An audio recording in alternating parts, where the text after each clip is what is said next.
Welcome to our weekly discussion of all things current in California politics. I'm Walt Gray. Joining us this week, it's been a week, Rich Ehisen, editor-in-chief of Capital Weekly publication.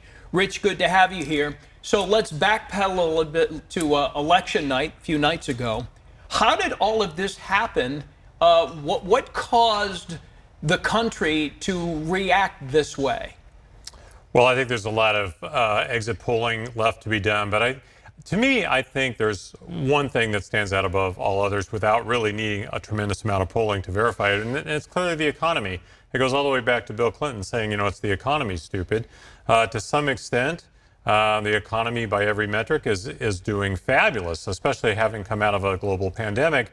But that's not how people feel. A lot of people feel they see their gas prices higher, food prices higher, and that is a very personal thing to a lot of folks. And I think at the end of the day, if you talk to enough people, they're going to come down to the pocketbook more than anything else. Another thing that you and I had talked about was the perception that Democrats and perhaps the governor are soft on crime. Mm-hmm. He did not support Prop 36, but overwhelmingly, look what happened, the voters.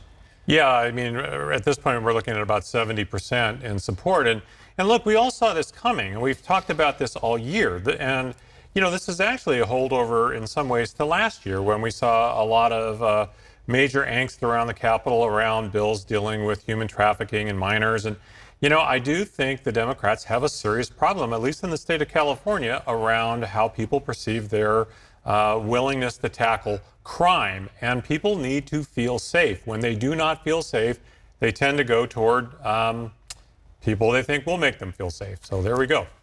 President is a Republican. The Senate will be Republican. The House will be Republican.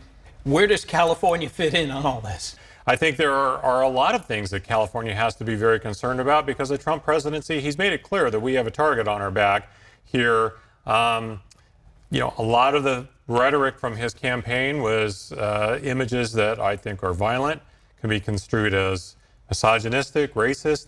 Those are not values we hold dear here in California. And again, you may disagree with all that, but I think that's how a lot of folks here in California feel. So we're going to resist. I know the folks around here are talking about how they're going to resist, but at some point, I really don't know how you do so when all three branches of government and honestly the Supreme Court are very strongly against you. That is a high hill to be climbing here for the state of California going forward. Absolutely. Yeah. Okay, Rich, thank you as always. Have a good rest of your weekend. If you'd like to reach out to Rich, you can do so. Rich.Eisen@capitalweekly.net.